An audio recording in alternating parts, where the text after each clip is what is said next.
These islands we call home have a rich and varied history stretching back thousands of years. But hidden under the ground and underwater are some amazing treasures just waiting to be found. Wow! So each year, all across the country, archaeologists dig, dive, and explore their way down. Oh, this is brilliant. Searching for fresh discoveries. And it is completely intact. Revealing traces of ancient cultures. This shoe is 2,803 years old. Oh, wow. And unearthing fascinating artefacts. Oh, that's a nice thing. What is it? I've never seen anything quite like it in my career. Every dig adds new pieces to the ever-growing archaeological jigsaw. That's so cool, isn't it? That is the epic story of our islands. This year, I visit digs in some extraordinary locations. The ceiling just got a bit lower. And I call on the help of a trio of expert investigators. It's quite difficult to find any other evidence of things that just leave a mark in the archaeology. This is a really powerful document because we're getting to hear the voices that we don't usually hear. Who delve deeper to answer the questions raised by the finds. Is all of this already recorded in books? There was none of this in a book anywhere. Finally, the archaeologists bring their most amazing discoveries into our tent. Astonishing. For up-close analysis. Genuinely rewriting history. Welcome to Digging for Britain.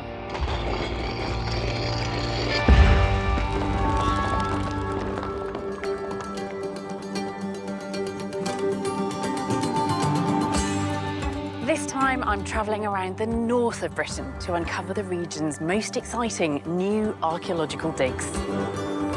The largest single Roman building ever discovered along Hadrian's Wall Probably the star find of my whole career. shocks the experts Wow!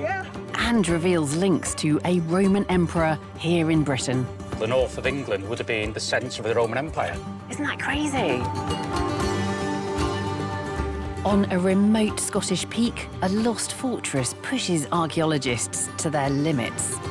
It's the most challenging excavation type you'll get in Britain. But uncovers remarkable new finds. That's so cool, isn't it? You never find the other half of these querns. And in Durham, a riverbed gives up its medieval treasure. These pilgrim badges are incredibly rare finds for the north of England.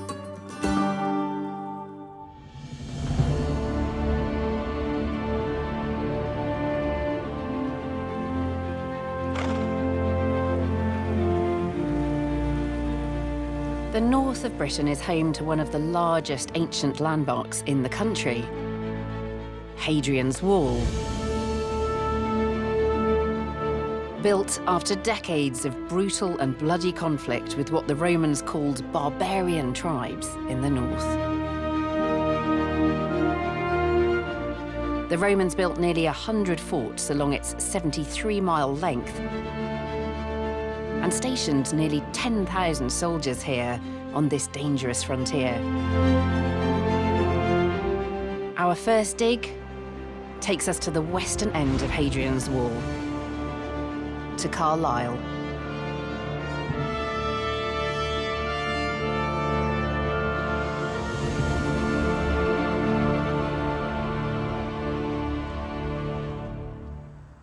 I've come to Carlisle because, you've guessed it, I've heard about a fantastic dig that's happening in a very unusual place, Carlisle Cricket Club. Now, the club is nearly 200 years old, but the archaeology they're finding here is much more ancient.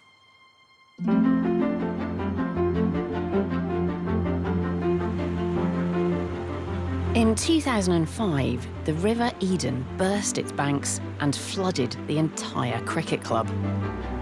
Now the club want to build a new pavilion on higher ground. But being so close to Hadrian's Wall, they had to check the site for any archaeological remains first. And they called in Wardell Archaeology, assisted by a team of enthusiastic volunteers. They just expected to find some medieval rubbish. But what they've actually discovered is far more exciting. A huge Roman building full to the brim with Roman finds. Piece of plaster. That would be Roman, that would be. Lovely piece of Roman glass, and you can just see the colour. It's a really lovely sky blue.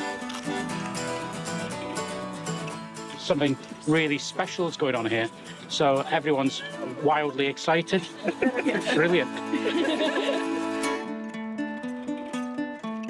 Oh, so it's quite big. Yeah. Frank Jecko is leading this very surprising dig. So what is this building that we're looking at? Well, we call it a bathhouse, but it's not a conventional bathhouse. It's 50 metres by 50 metres. That's huge. It is, and it's 2-storey. How do you know it's 2-storey? Some of the surviving bits of wall, they're about 1.20 m wide, and the foundations are at least 1.30 m deep, so it's huge. So you know that that's big enough, solid enough to be supporting. You wouldn't need that for a 2 stories single-storey building. Yeah. Now, I can see lots of intriguing archaeology over there. Can we have a bit of a tour? Yeah, let's just come into sight. This extraordinary Roman bathhouse is bigger than the trench. It is enormous. In fact, we think it's the largest Roman building ever found along Hadrian's Wall.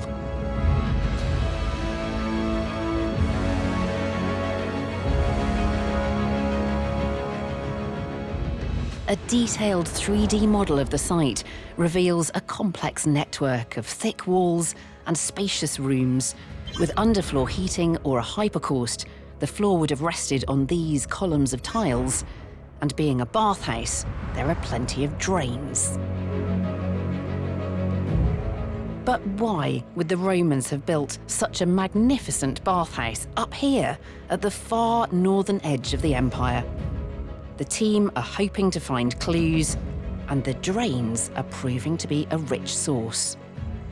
By painstakingly sieving sediment from the drains, they're discovering evidence of Roman bathers' lost property, engraved gemstones known as intaglios. Hello, hello. What was the excitement We heard a bit about? of excitement. I found an intaglio here. Yes. That's tiny. So that would have been set in a ring? Yes. The team have uncovered intaglios made from carnelian, jasper, and amethyst. They're held in the rings with a vegetable glue that loses its stickiness in a sauna. So they just fall out. So this would have been a standard occurrence at the bars. Totally, You go to the bars, you get home and go, yeah. My intaglio's gone. Yeah. Yeah. They were clever, these Romans, but they needed to invent a better glue. Glue, yeah, totally. That is beautiful. These valuable personal items link us back to the actual people who once bathed here, wealthy Romans. And hidden among the sprawling ruins, the archaeologists are also uncovering unusual architectural details. Joe, Hi. what have you got there? Got some lovely examples of vaulting tubes, architectural structures that fitted together and form part of the roof structure. That's really clever. So terracotta tubes. Yeah. These tubes would have slotted together to create curved ribs to support a vaulted roof. Is it a standard way of building a bathhouse? No, it's not. I think there's only 4 examples of vaulting tubes being used. In Britain? In Britain, yeah, that we've found. They're North African design. Are they? Yes. So do we think that there are architects coming from that North African part of the empire? I think that's the idea, yeah, I think that's the idea. This isn't a natural British way of building. So they had to have somebody who had the knowledge to make these and to build them in some sort of structures. Maybe they're part of the troops, maybe the architects came along with the design and they came with the structure. Yeah. Yeah.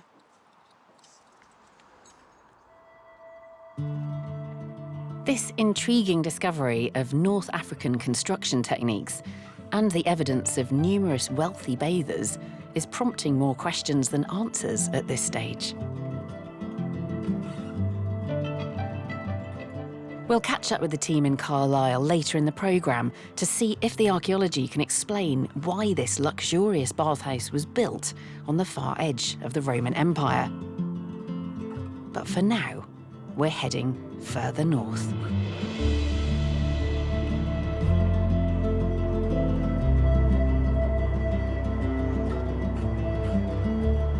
In the rugged landscape to the north of Hadrian's Wall, the last of the free, the Caledonians, stubbornly resisted Roman occupation.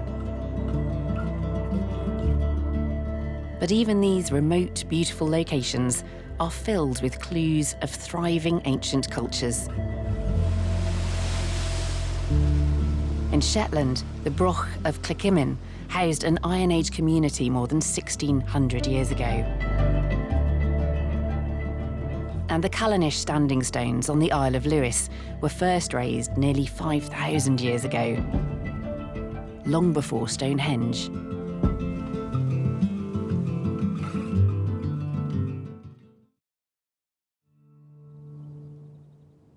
The Romans never conquered Scotland and controlled the Scottish Highlands, and they built these great walls coast to coast to separate off the province of Britannia and protect it. And you can imagine them peering across the wall, looking out at that wild country full of barbarians, the Picts, as the Romans described them. Well, our next dig allows us to meet the Picts on their own terms. We journey to Benachie, 20 miles northwest of Aberdeen. Amongst the peaks of this isolated range is Mither Tap. Its commanding summit stands more than 500 metres above sea level. And perched on the very top is an astonishing stone fortress. Built by the Picts in the early medieval period. This year, an intrepid team of students from the University of Aberdeen is embarking on one of the most challenging digs in the UK, investigating the ancient ruins at the top of Mither Tap. These hills are among the first places in Aberdeenshire to get snow in winter. It's a particularly inhospitable location. So what were the Picts doing up here? The team want to find out if it was a temporary military camp or something much more significant. But it's a long way up. Day 2 in this climb is not going to get any easier. It's the most challenging excavation type you'll get in Britain. So well done, you made it up the hill for the second day. Just happy to be here. I think they either love it or hate it. I don't think there's anything in between. Gordon Noble is leading the dig. We've opened quite a large trench and we're just beginning to get down now to the settlement layers. And so this is hopefully where the excitement begins. Our dig diary cameras capture the huge variety of finds emerging from the site. I think it's a little bit of flint. There was an audible gasp escaped. Yeah. So yes. You got to do the work. Thank you very much. A little bit of iron. A little bit of a tip of a nail, maybe. And they've also unearthed half of a quernstone. It's nuts to think that they'd have been grinding grain up here. That's incredible, isn't it? Do we have a finds bag big enough for that? No. Right, just need to find the other half.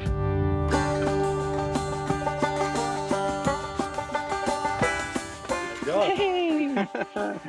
That's so cool, isn't it? You never find the other half of these querns. So that's very nice. Evidence that the Picts were grinding grain here could point to a more permanent settlement at this imposing location.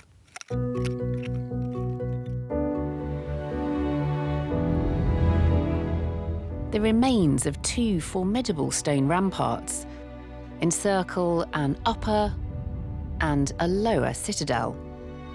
It's accessed by steep steps. all built around a spectacular rocky outcrop in the centre.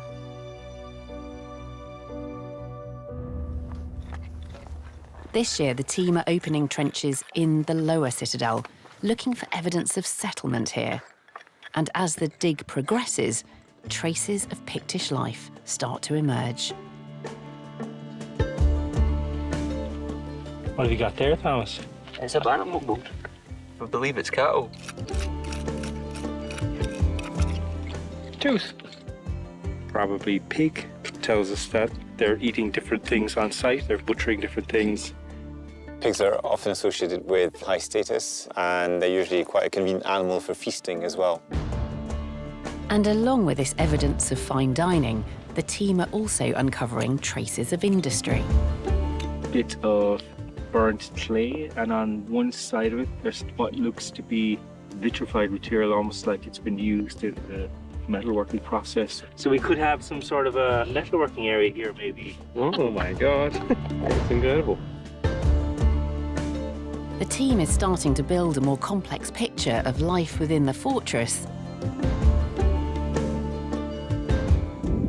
But they're finding themselves at the mercy of the elements.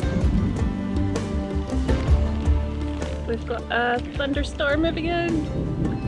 It's the realities of digging in northern Scotland. Yeah.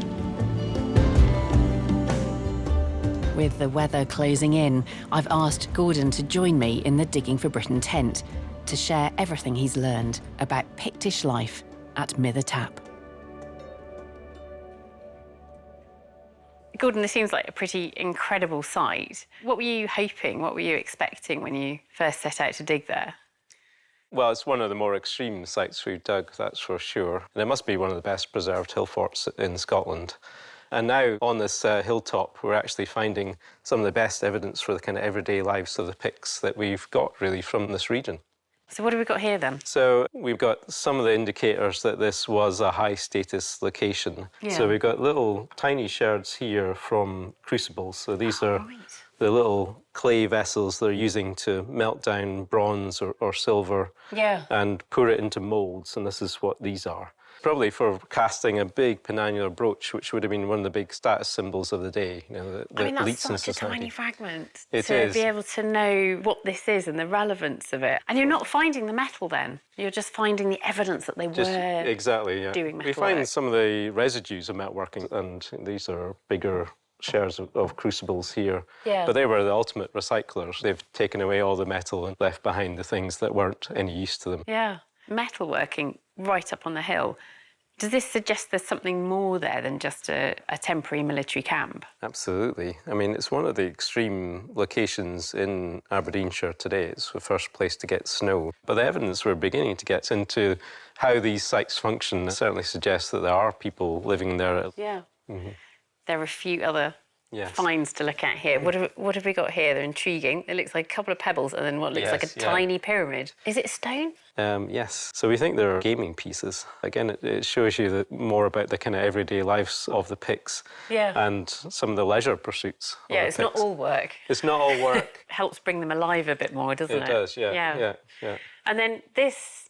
But it's actually Pictish pottery. And if you'd asked me a few years back were the Picts in this region making their own pottery, you would have said no. Because there's so few sites investigated.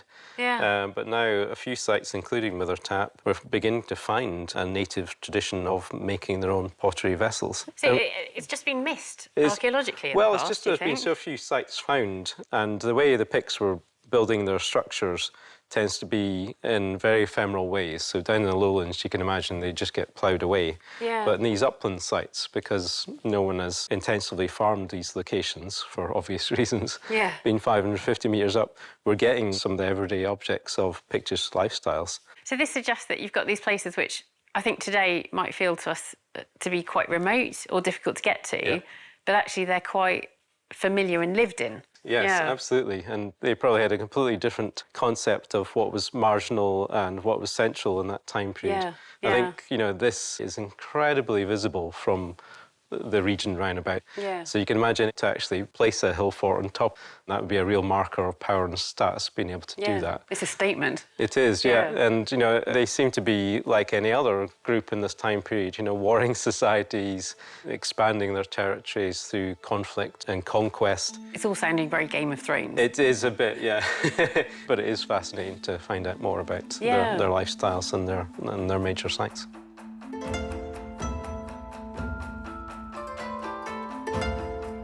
The archaeology at Mithertap is showing us that it wasn't just a temporary military outpost, but home to a thriving Pictish community all year round.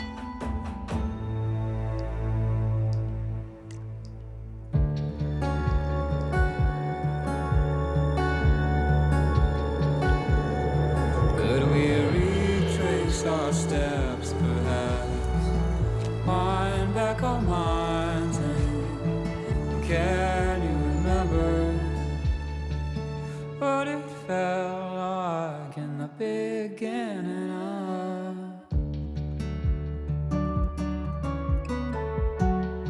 Some of the most imposing ancient monuments in the north are connected with the religion that grew out of the Roman Empire.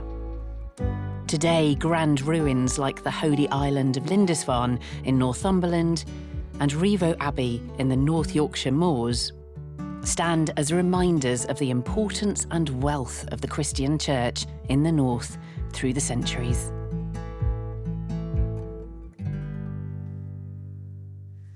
Pilgrimage was really important in medieval life. There were pilgrim sites right across Britain and Ireland and routes connecting them. And if you really wanted to pull those pilgrims in, it helped to have a dead saint, or at least a bit of a dead saint. And this was big business. This was the tourism of its day. And there was a whole manufacturing industry that went along with it, providing merchandise for the pilgrims to buy. A wealth of artefacts for archaeologists to find in the future. Our next investigation takes us to one of the most important Christian pilgrimage sites in England, Durham.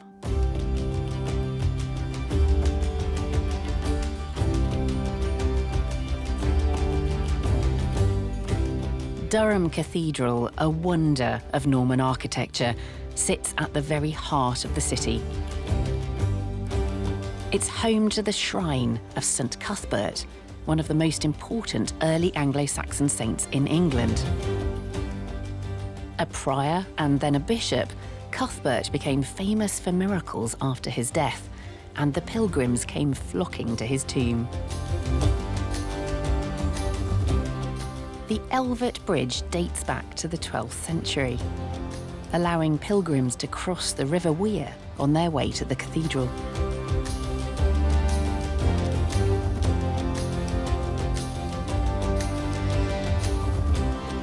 And for more than 15 years, scuba diver Gary Bankhead has been working with the University of Durham to excavate the riverbed here.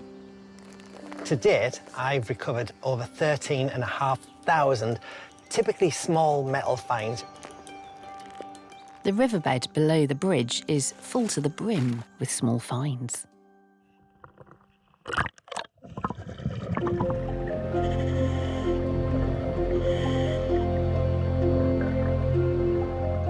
When I'm down underwater, the visibility actually isn't too bad. I only need to be able to see as far as my hands, and I'm underwater for about 2 hours. And during that time, I'll discover anything from 80 to 150 small finds.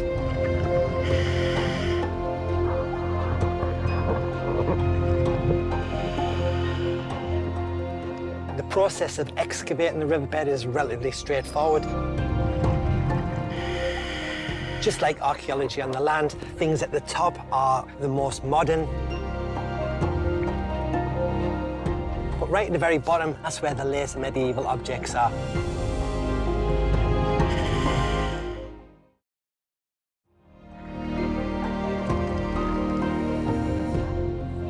Gary takes every object he finds to the University of Durham Museum, and many of them are providing us with connections to medieval pilgrims crossing the Elvert Bridge.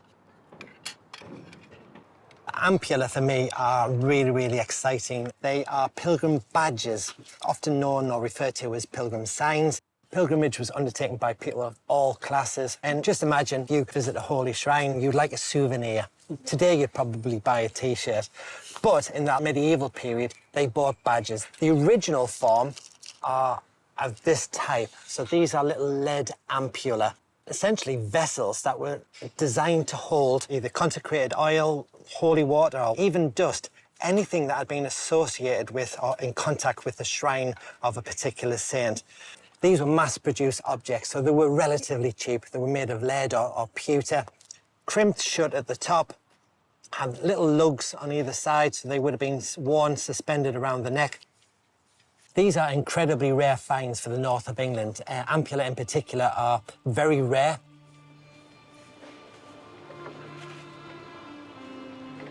Gary thinks that these objects weren't just lost, they could have been deliberately left here. There is an assertion that pilgrims would select specific objects to throw into a river as a thank offering for perhaps safe passage home. And given that we have so many pilgrim badges all found in a river, it just adds to this theory. Some of the finds even suggest a specific link to the north of England's most important icon, St Cuthbert. This particular object is absolutely amazing. It's a very small pectoral cross with equal length flaring arms. The form of this particular cross is incredibly similar to that of St Cuthbert's golden cloisonné cross. It is incredibly rare. It represents the only material culture evidence of pilgrimage to the shrine of St Cuthbert of Durham that's ever been found. With this evidence of pilgrimage surfacing in Durham, historian Onyeka Nubia has come to the cathedral to investigate the real story of how the 7th century bishop, St Cuthbert, inspired a medieval cult.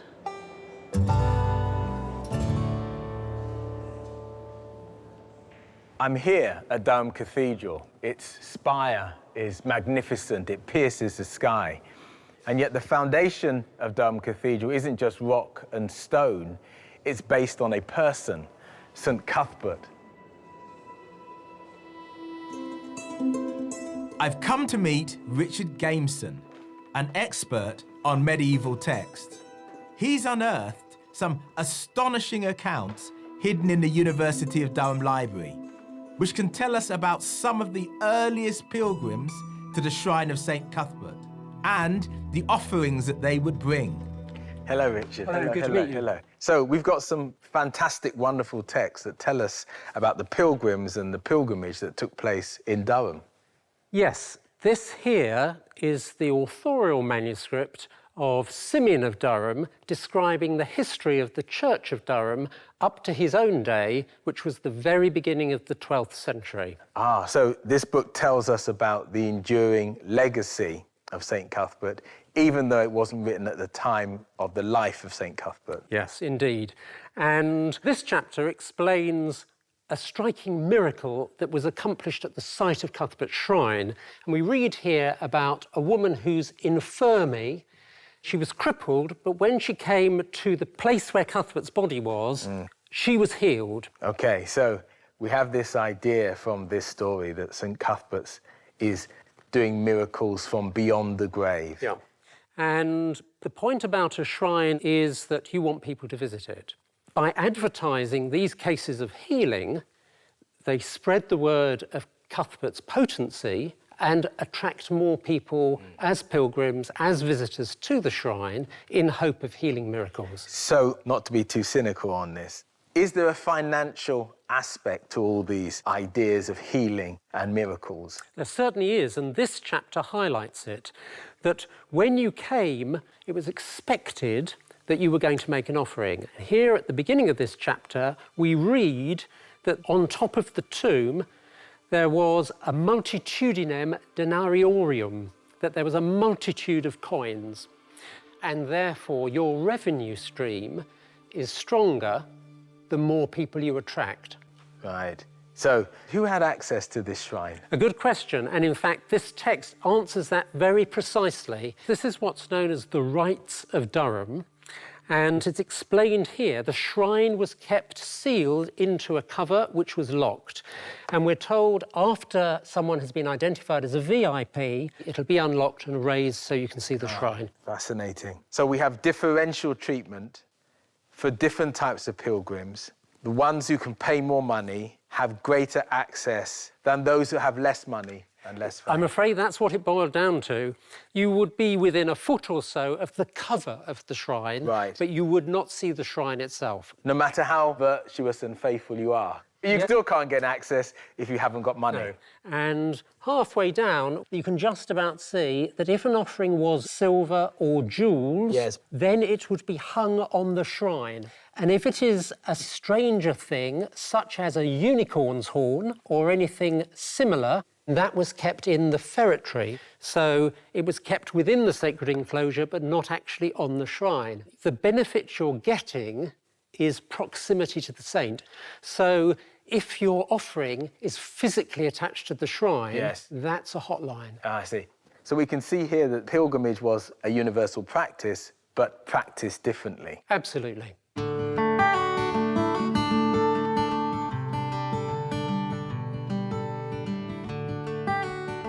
The sources here are clear.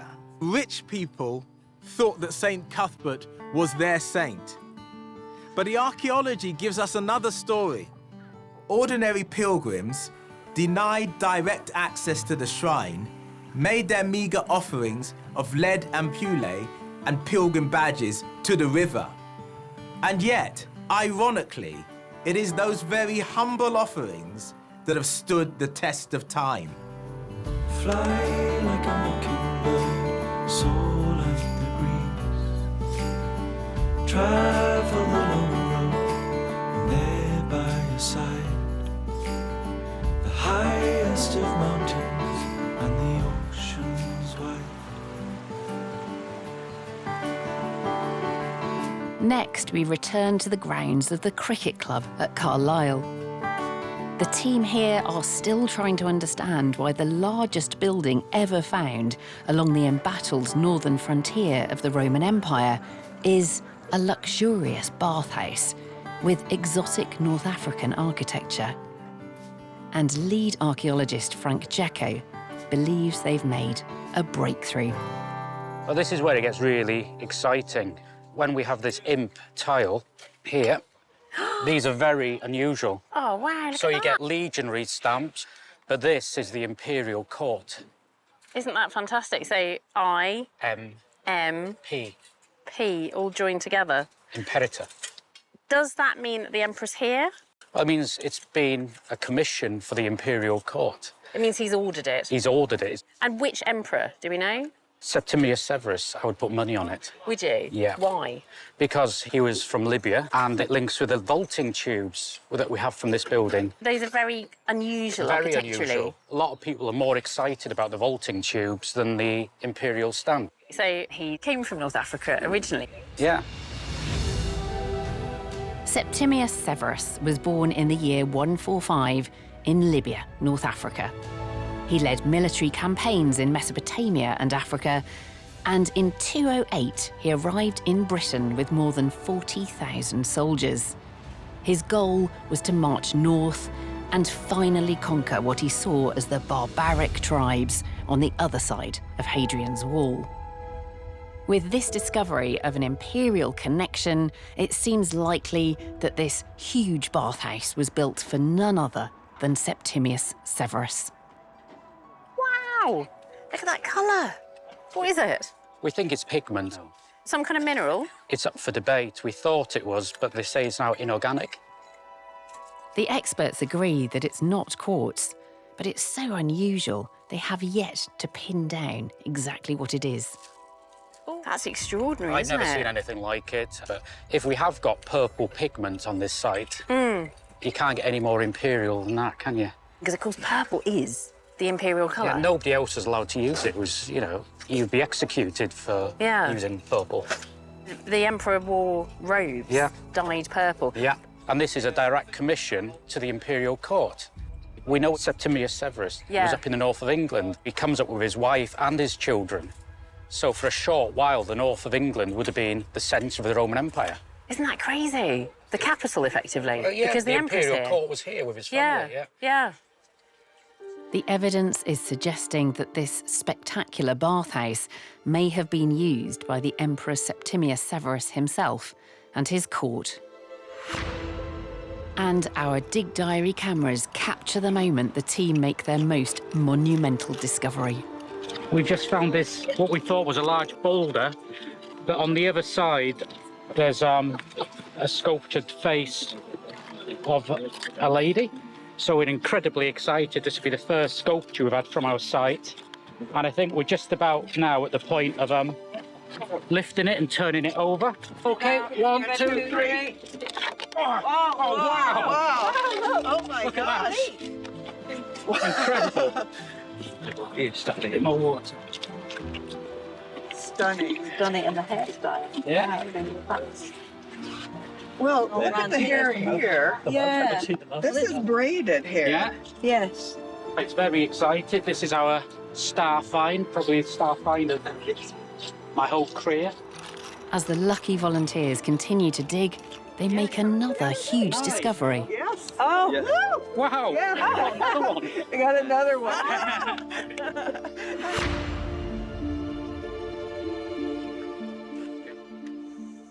These are absolutely mind-blowing.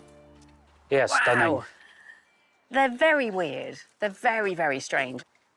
Is there anything like them from Nothing. Roman Britain? No. And a very strange style. And a very strange style.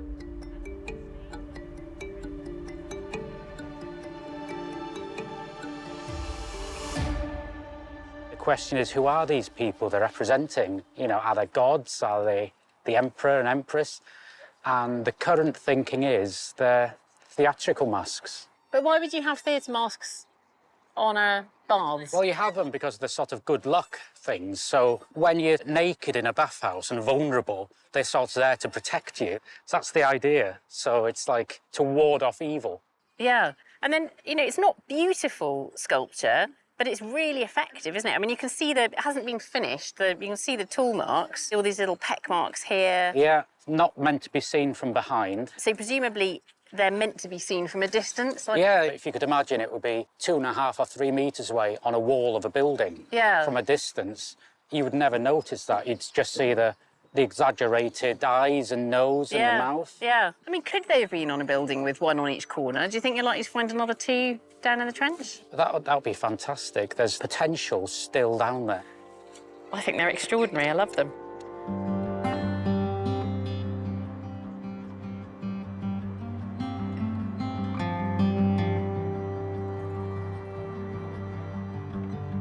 What an incredible dig, showing us the apogee of Roman civilization and all their finery and luxury.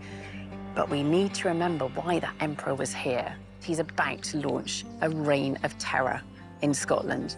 So set against those beautiful objects and this astoundingly magnificent bathhouse, we've got the beginning of one of the most brutal and violent periods in British history.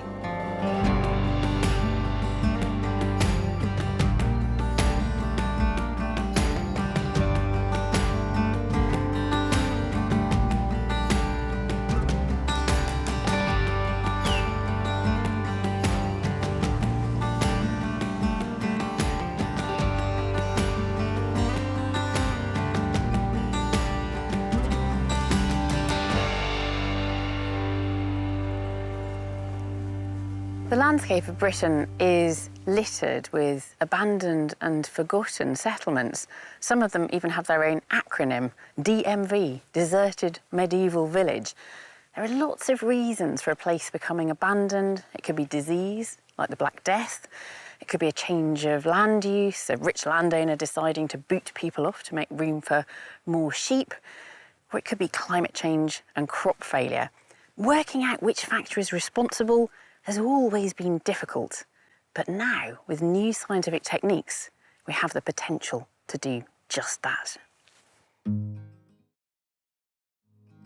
Our next dig takes us to East Heslington, 20 miles southwest of Scarborough. And an Anglo-Saxon settlement, which was abandoned in the early medieval period.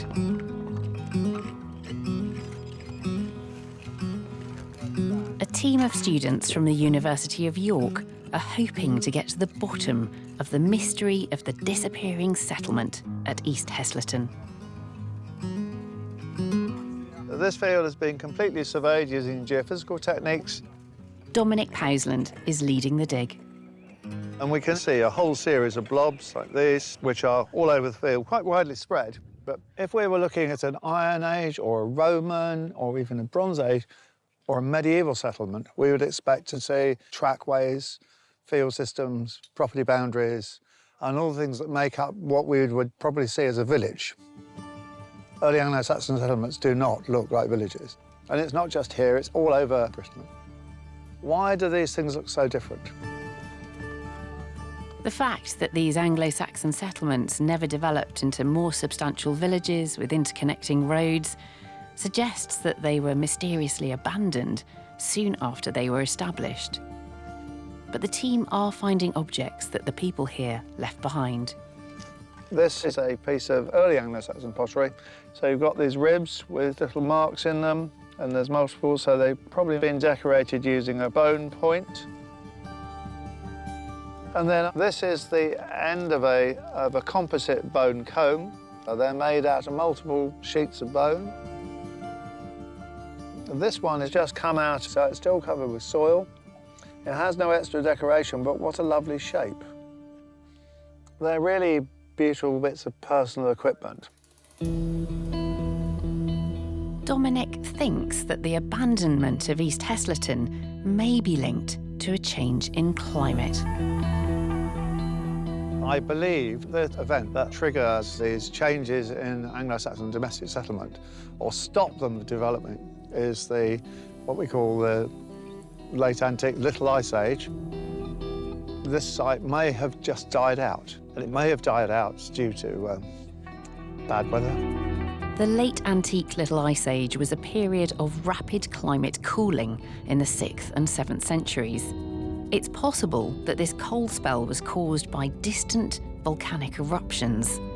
Large clouds of volcanic ash can block out the sun, causing temperatures to plummet and crops to fail. Could that explain the abandonment of Anglo-Saxon East Heslington? If a volcano was to blame, perhaps there could be evidence at the site. Project lead Nikki Milner is looking for clues. So I'm going to be taking some samples. Tephra is volcanic ash and cinders, and tiny particles can be carried in the air far from the site of an eruption. We don't need a lot. The tephra is very, very small, and we can just put a small sample like that into a bag, which will then be sent off to the specialist to see if there's any tephra within it.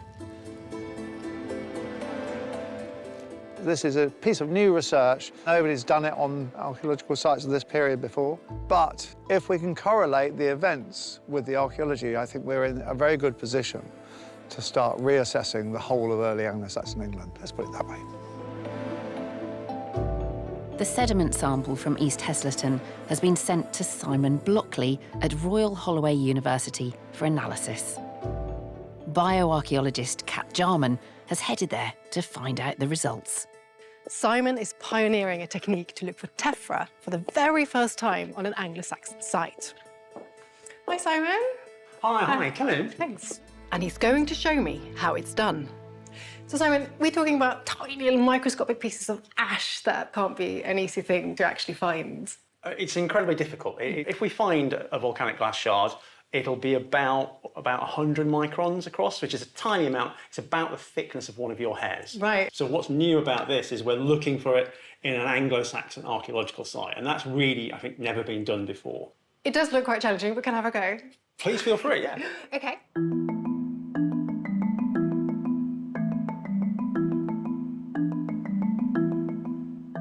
What exactly am I looking for? Yeah, so the first thing to think of is try and look for something that makes you think glass shard. And then also fluted, elongated nature. They're classic features of a tephra shard. Some of them look similar, don't they? They do. You get quite a lot of mimics. Yeah. But you, over time, you learn to identify what is tephra. So just to spot them.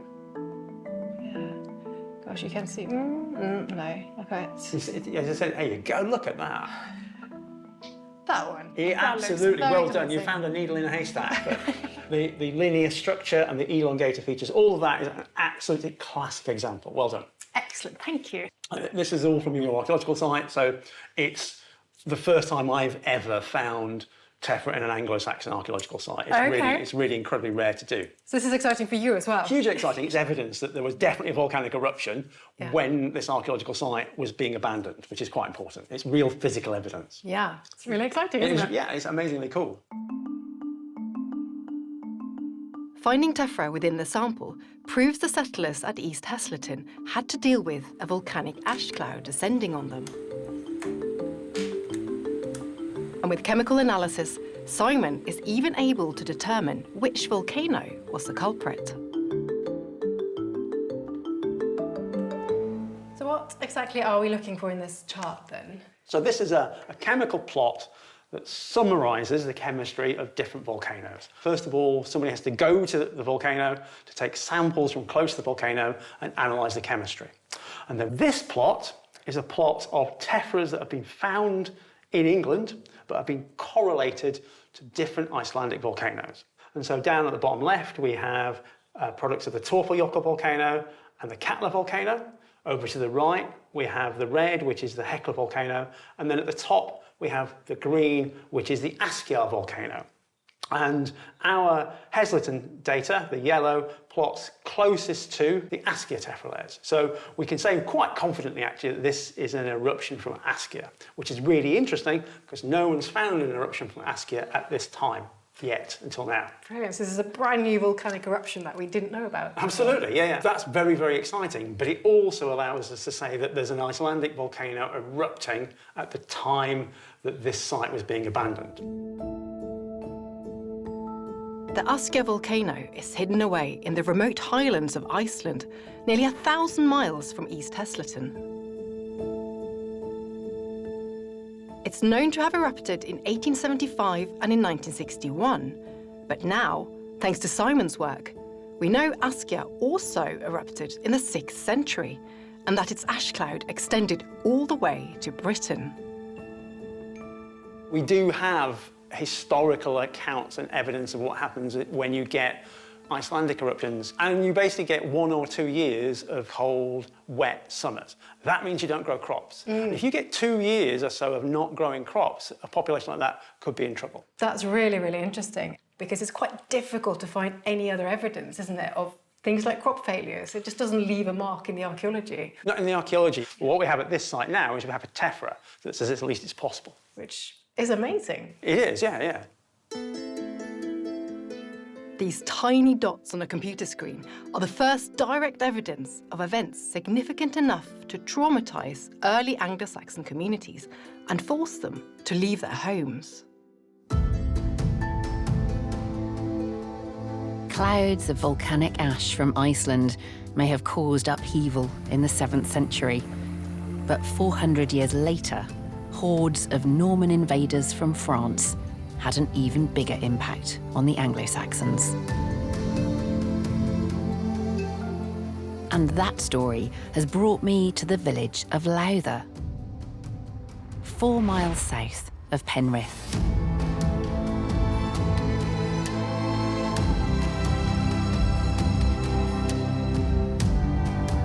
Here, hidden among the fells, waters and forests of the Lake District, is Lowther Castle.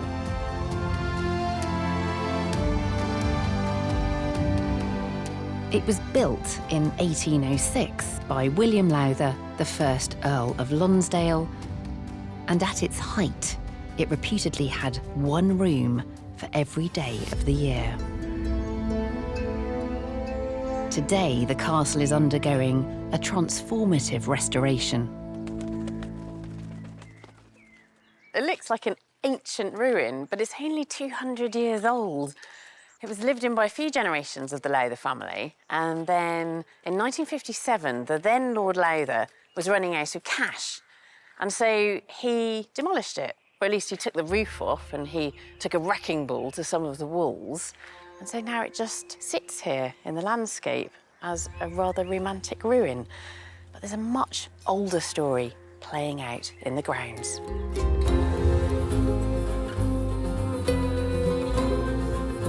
The history and influence of the Lowther family is well documented back to the 13th century. It's thought that they took their name from the river Lowther, which still flows through the estate today, and traced their origins to a descendant of the Vikings who arrived here in 1150. But this area is not mentioned in the Domesday Book.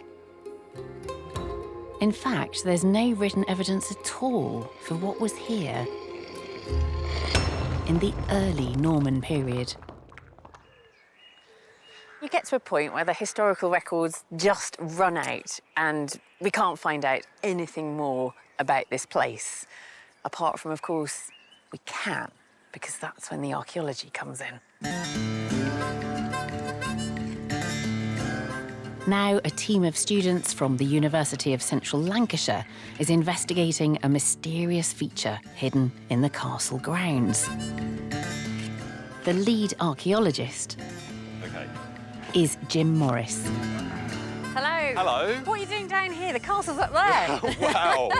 It does look like the castle should be up there, but what we're doing down here is actually we're looking at the medieval origins of Lowther.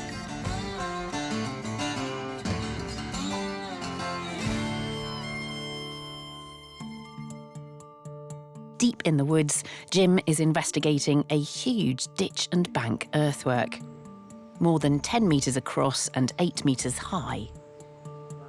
It was completely overgrown, so we've cleared all this undergrowth.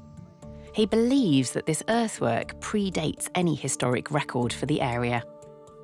So are we walking through the original entrance here? We think, yes, that this is the original entranceway. OK, and there's a lovely cobbled floor which is coming up. Yes, and we think we've got this spread across the whole interior. So it's a yard Yeah, inside that's here. a really nice way of thinking about it. And you've got a section right through the bank there. Yeah. Can we go and take a look at that? Yeah, of course we can.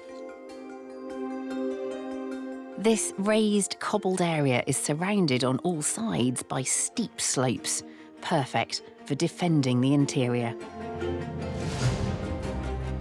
I mean, they're quite impressive, aren't they? They are quite impressive. From the interior, quite small, but actually you can now see they're actually quite substantial ramparts, especially on this side. I think they're formidable. Yes. It's a lot of work. It's a lot of moving of earth. It is, but it's not very technical. Yeah, So actually, the reason we've cut this trench across and we've kind of gone down through is to look and see how this mound was all created. So what we've found is layers of stones, then a big mass of clay, then another layer of stones, and a big mass of clay, and another layer of stones going on up. So relatively simplistic, actually, to construct. Yeah. It's like a motte and bailey, but without the motte. Without the mound in the middle. Without the mound in the middle, yeah. So in effect, you've got the bailey part. Yeah. Jim believes this simple earthwork has the hallmarks of an early Norman castle. But that's difficult to appreciate from the ground. So having chatted to Jim and also sitting up here so I can get a really good idea of the shape of it, I've drawn what it would have looked like. The trench that they've put through the ramparts, that's through this part just here. And Jim thinks there would have been a timber palisade which runs all the way around the ramparts on the top. We've got the entrance down here, which would have been guarded by a gatehouse. And then perhaps a tower up here where I'm sitting, with this commanding view over this little Norman fort.